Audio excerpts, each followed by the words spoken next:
If you're still answering the same questions on repeat, cleaning up after half-done tasks, and fixing messes that shouldn't be yours, that thing you think you delegated, you didn't.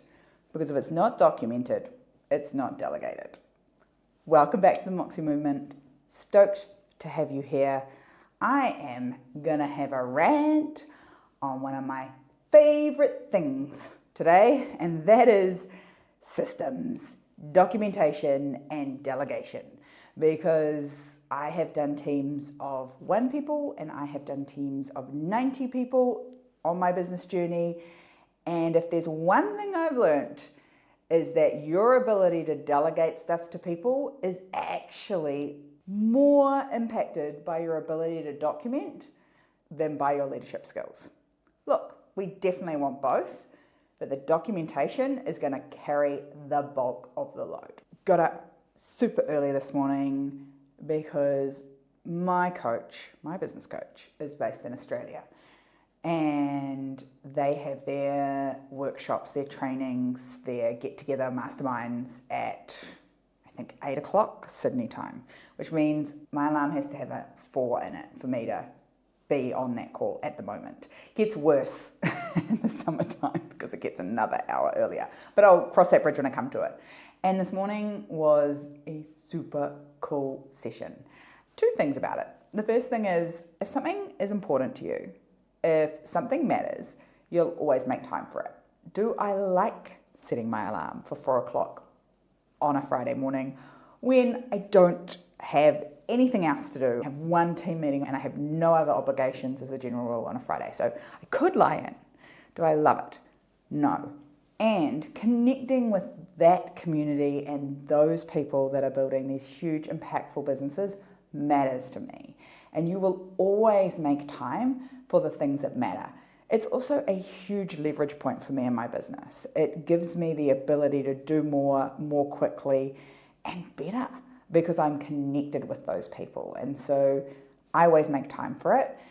I don't go to every Friday morning call, I'll be honest, I'm not perfect, but I definitely go to the ones that are gonna help me move my business forward, the right next thing for me and my business.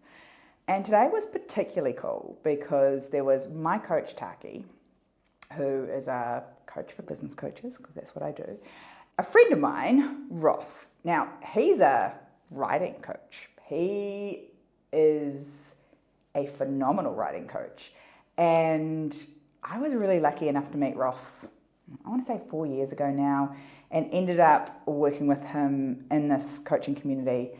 He taught me some really incredible ways to write, which sounds ridiculous because I loved writing at school. I loved English, and it became a chore.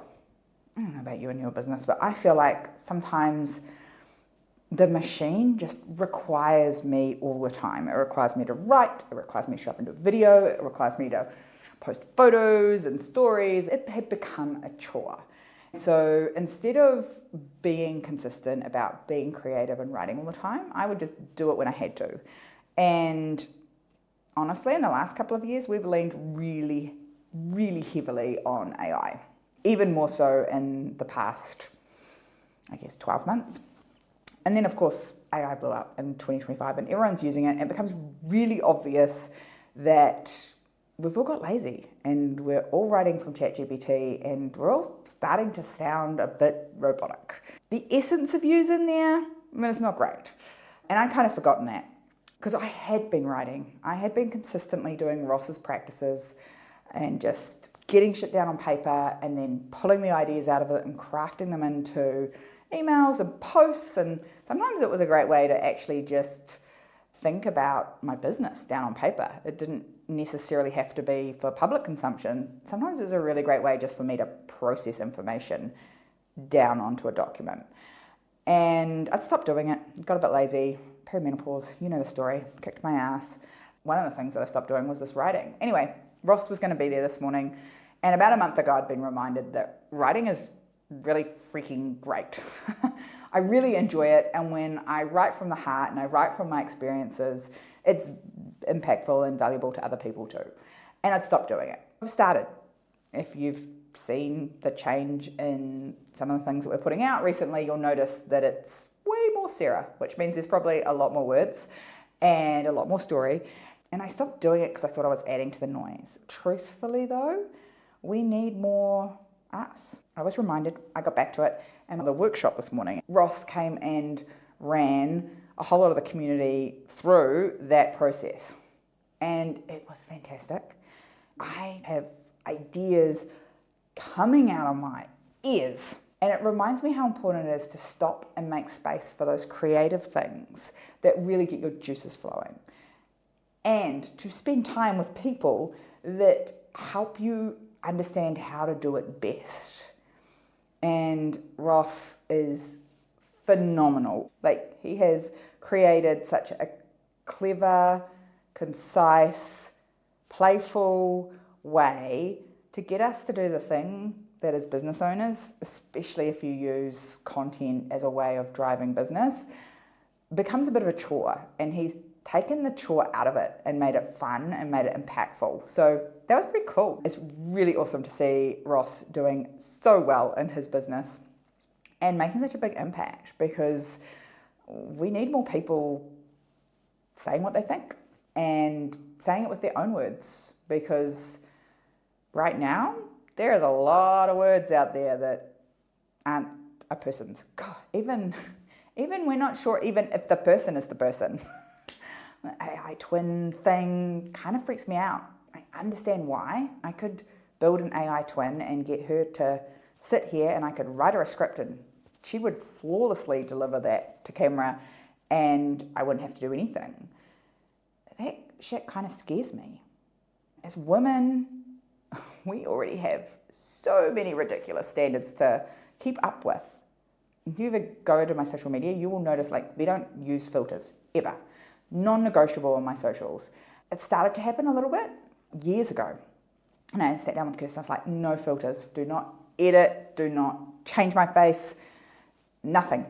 What you see is what you get. You will meet me in real life and I look like this. And filters made it that there are people that I've met in real life that look nothing like they look on the internet. And there is this massive flinch factor. There's this immediate distrust when the person that you think you know looks completely different.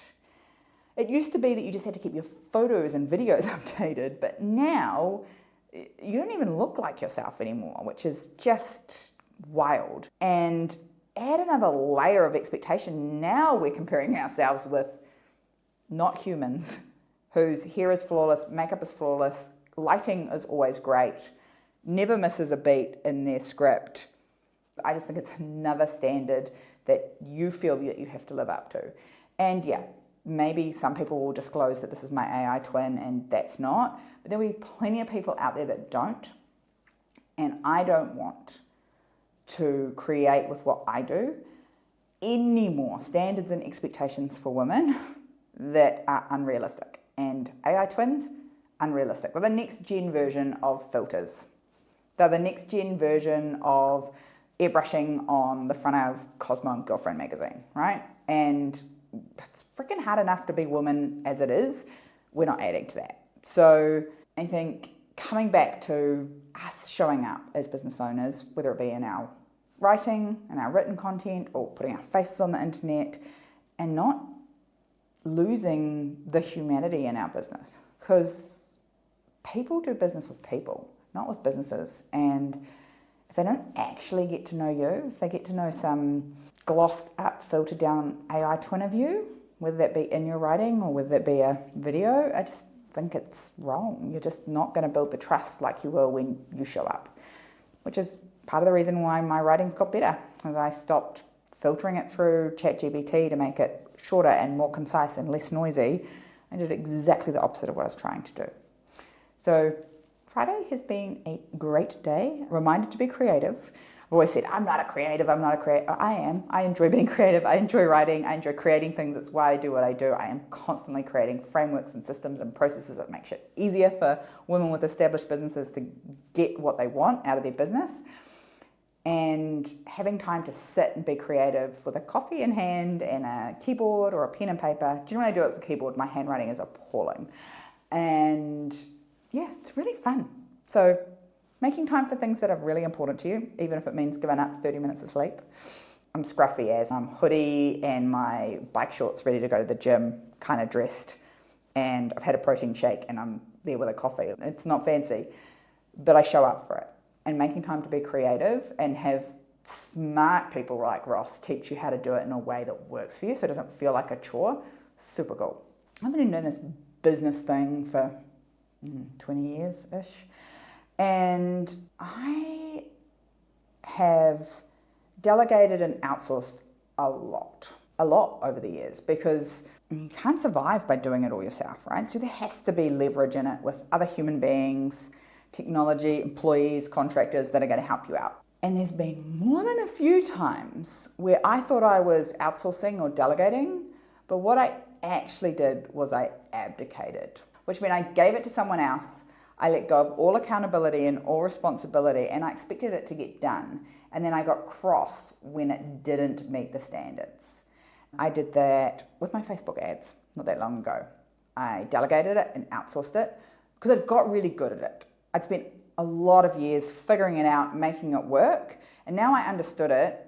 My time was way more valuable to get back than spending time slogging through the numbers and making shit work in the back of Ads Manager. So I outsourced it and delegated it. And for a little while, I stayed on top of it and I checked in and I made sure things were happening. And over time, I abdicated. I just let them do whatever they wanted, and things slipped and things changed. And that part of my business wasn't plugging well into the rest of my business. And the reason that didn't work was because there was no documentation around it, which is rough to say because guess what I do? I help you take your business and put it into structures, put them into frameworks, put them into systems so that you can get your time back, so that you can delegate well. But without the documentation, for me or for you, delegation just doesn't happen. The heavy lifting can be done by two really clear pieces of documentation. When you hand things over to an employee or a contractor and you haven't deliberately set them up to succeed, failure will inevitably happen. Even with great people, things will fall through the cracks. And so when it comes to delegation, you want to be really deliberate about how we set things up. I've got lots of women in the program at the moment that are bringing on new team members, sometimes virtual, sometimes in person, often to take off some of the admin, because a lot of my business owners are still doing all the admin because it's one of those things, it's just easy to do it yourself. And it's like housekeeping, it's got to be one of the first things to go. But like housekeeping, we don't do it. We don't outsource it because it's hard to get someone else to do it the way we want to do it. So inside the program, we create documentation for you. Inside Outsource the Household, I give people, here's what you should give to your housekeeper, your house cleaner, so that it gets done the way you want. If you're bringing someone on board and you don't have those systems and processes in place yet, which is completely okay, you can absolutely do that. You just have to be really clear that the expectations are that when they do exist, they will be followed. The real problem you've got when you're constantly having to answer the same questions over again, you're picking up those half-finished tasks or you're putting out fires that someone else started, is that you didn't hand things over well. You handed things over without thinking about what were the standards and expectations that you wanted everyone to meet. You're not setting them up to succeed. And people are like, oh, I'm just bad at delegating. No, that's not correct. It's because the way that you're doing it needs support around it. It needs systems around it. You can't delegate stuff when things aren't documented. It's incredibly hard because you're asking them effectively to read your mind or to be so great at what they do and so aligned with you that they'll do it exactly the same way. You need two pieces of information if you want to make delegating work for real humans in real businesses. Delegation without documentation is just dumping on people. And you're not empowering them, you're not upskilling them, you're not giving them the tools that they need to win, you're just leaving them to figure it out. And then being annoyed when they don't get it right. That is gonna end up creating rework for you, resentment for you, and probably for them as well, and problems that keep repeating themselves over and over again. You want two key documented expectations. The first one is behavioral expectations. You need 3 to 5 clear, defined values that say this is how we behave around here. It needs to be written down, it needs to be up on the wall, and it should be in your daily language. That's the first one. The second one is what I really want to jam on today, and those are your operational expectations. And your operational expectations live in your systems and your processes. No, I don't mean your technology, your Asana or your Notion or your Go High Level. I don't mean technology. Technology and systems are not the same things. Those things are great. They're all great tools. But the system is what uses the tools to get the work done. When I say that, everyone goes, yeah, I've got SOPs, I've got an employee handbook. If you've ever had a job for anyone, anywhere, and they had a standard operating procedure or an employee handbook, how many times did you actually physically go and get it and refer to it while you were doing the task? You would be in the 1% of people if your answer to that is, Sarah, every time I went and got my employee handbook that was heavier than freaking 3 bricks. Nobody does that. When you write a standard operating procedure, it is to cover your ass, not to get shit done. They are 2 really different things. Do I think we need a written down way of doing things? Yes. Do I think a standard operating procedure is the way forward? Absolutely not. And here's why. Because they sit on a computer or in Google Drive, or worse still, in a freaking folder. So that means they're outdated because nobody updated them and printed them out again every time they fix them. Untouched. They're nowhere near where the work is getting done. And so they're hard for people to use. They are absolutely built for compliance reasons. They generally exist because somebody somewhere in a government department said, you must have a policy or a standard operating procedure for this in order to be compliant with health and safety legislation, or like us with our boat, and we have Department of Conservation and liquor licensing and for all the government departments. Standard operating procedures, policy documents, they exist for them. They are compliance. They are absolutely not for clarity. What we build instead is a success map, which is a 1-page document that shows us all of the systems that run our entire business. It's broken down by area. We think about the front end of the business is where we make our money, and the back end is where we build a better future. How do we operationally, strategically, people-wise make this business better? And this shows us all the bits of our business, how they fit together, and how we're going to drive our business forward with the systems. We use the success map everywhere. We use it in how we organize our files. We use it in how we organize all our technology. And when we get really smart about it, we make sure that each system relevant for each part of the business is right there, as close as we can get it to where they're doing the work. Because if the systems aren't where the work is being done, they won't get used. The most key bit that makes a success map different, and the systems that we build out of it different than SOPs in an employee handbook, because they live where the work is getting done. If your employee or your contractor has to come and ask you again for what the system is or where the system lives, then it's not accessible and it's not in the right place. It's not clear and it's not usable. It should be so that anyone can do it. My test is, could my mum pick it up and follow it and everything would be okay? Could my mum get on our boat, start the engine, drop the moorings and sail it out into the Bay of Islands? She's not legally allowed to, but could she? And the answer is yes. We have the systems built like that so she could. I want key accountability measures in there so that I can see when those important tasks are completed or not, as the case may be. I want to know if my crew have run 10 boat trips, 10 cruises without fueling up. Why? Because at 10 boat trips, we're getting down to the dregs of a fuel in our tank, and that's going to cause safety issues. That's going to cause customer experience issues, because if the boat's got no fuel in it, it's not going to go. And so I want some accountability. I want to be able to see when they've done it, and I want to see if it's not being done, because humans are going to human. We're all people, we all make mistakes, and you've got to expect that your team will have those days too. And that's completely okay. The whole point of the systems is that they hold them, that there's a backup plan, so that if they miss something, someone else will find out about it and be able to help them out and fix it. The success map really helps everyone know where the information is stored, track that things are being done, and that things aren't being overwhelming for people. Our systems, the way that we build them, means that you can see if someone's drowning in tasks, if someone's really overwhelmed by what's going on. But you can have all that information without you having to micromanage them, because that's no fun for anyone. How do we do it? The very first thing we do is we map out your systems roadmap. What are the 3 phases it's going to take for us to get you from fees and employee handbooks, or everything in your mind, or things all over the place in different files on the computer and different printed out documents, and some in your head and some in your employee's head, into one place? Phase 1.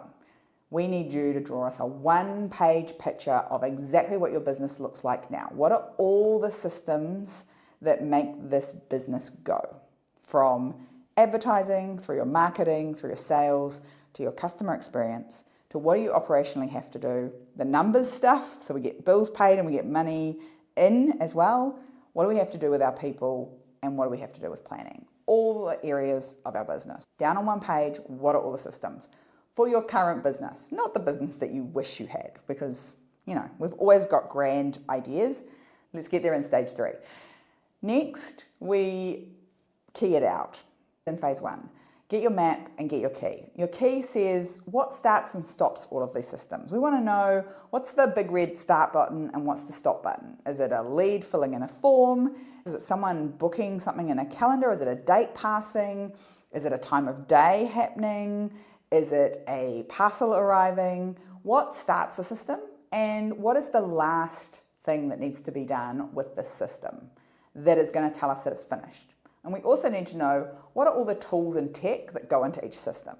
That's phase 1, because now we know exactly where everything goes and how everything fits together, because obviously some of the finishes for some systems will be the starts of others. Phase 2, we look for the areas of your business that are costing you, as the business owner, the most time, the most money, or the most brain space. What's the thing that worries you the most, annoys you the most, wakes you up in the middle of the night thinking about it? We pick on those 3 areas first. And generally it's really simple, because it'll be one particular area in your business. Someone will come and it'll be the marketing. Someone else will come and it'll be customer experience.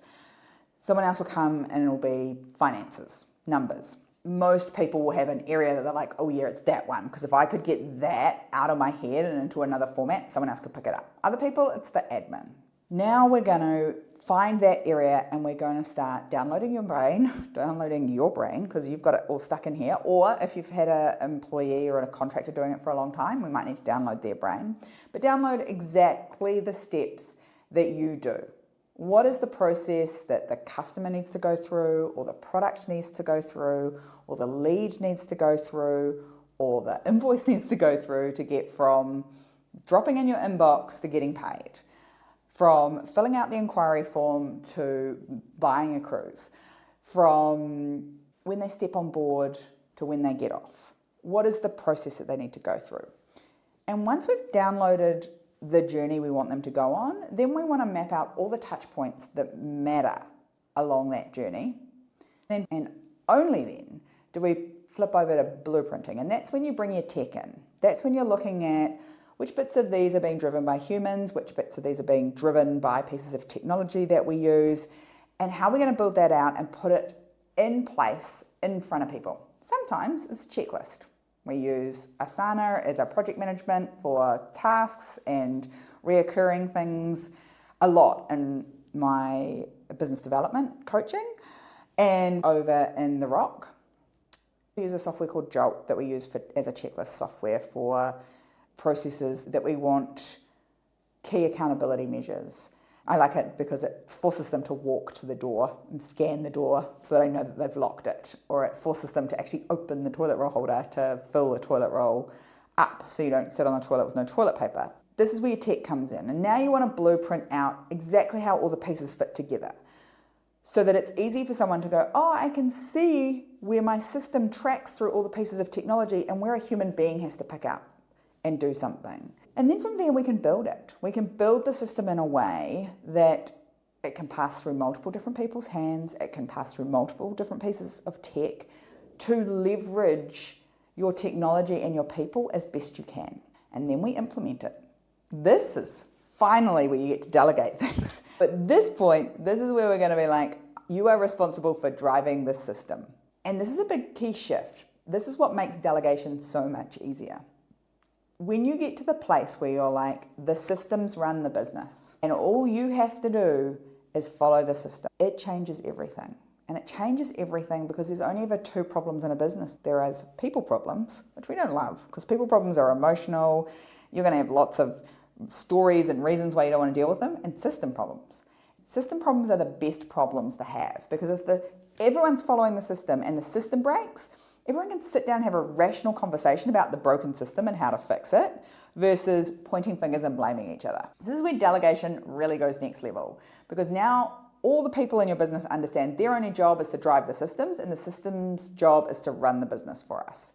And everything gets easier. Of course, we want to have people that are bought into our vision, bought into our mission, our purpose, our reason for doing our business, and that are aligned with our values, because that's how you build a really deliberate culture that means you don't constantly feel like you're battling with your team. Systems, from a documentation point of view, make this so easy because everyone's happy to bring you a broken system because it's not them. Versus when a person has to do something and they make a mistake, it's way more likely to get hidden. And yeah, you can build a culture that prevents that from happening. And you've got to remember that lots of people have had conditioning over the years in other roles and other jobs where hiding mistakes is way safer and way less dangerous than bringing a mistake to a leader. Putting the systems in place means that that can happen. Stage 1, we map it out and we make sure we know where everything goes and how it fits together. Stage 2, we start downloading, blueprinting and building the areas of your business that cost you the most time, energy and money. And now we're at a place where everyone gets the success map, drives our business. Your team will get on board. Your employees and contractors will get on board. They'll start going, hey, this thing, I've been doing it a long time, but if I go away on holiday next week, there's no one else to do it. So I'm going to build a system for it. I'm going to plug it into our success map, and then everyone can do it and pick up where I left off. And all of a sudden, it's a game changer. And then the last place is to make sure that these systems are available to people where they can use it. The cool thing is we have tablets, we have phones, computers. We can put systems right where people are working. And yeah, okay, a Google Sheet or a PDF works, but ultimately, that's where they go to die. If your systems live in a PDF that nobody ever opens, it's not a system. It's just a graveyard. You're constantly going to be chasing people to pick it up. Versus pieces of technology that people can use right where they're doing the work, where you can see what they've achieved and what they haven't achieved. So good now. And make your life so easy for not being on site. Ultimately, we do all of this in language a 7-year-old can understand. No corporate speak, no MBA rubbish. We just want clear words that a 7-year-old could follow. Loom videos shot on your phone so that people can see what you are doing if it's a physical thing they have to do. We want to make it super easy for people to see exactly how to do it when they're doing it. And once you've done those things, you're going to find that delegation gets a whole lot easier, because you're not just going, please can you go away and figure out how to put the invoices into Xero. You're actually saying, here's how we do it. Here's our way.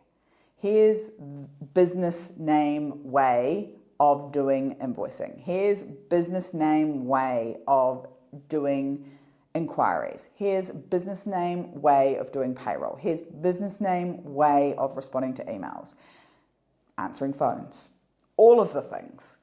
It will make your life so much easier, because so much of delegation is now being carried by the documentation.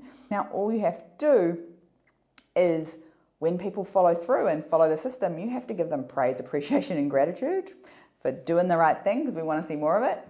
Or if they miss it slightly, they don't follow the system or they do it not in a timely manner, cool. We're just going to have a gentle performance nudging conversation that brings them back to the standard of following the systems, because that's their only job, is to follow the systems for their role.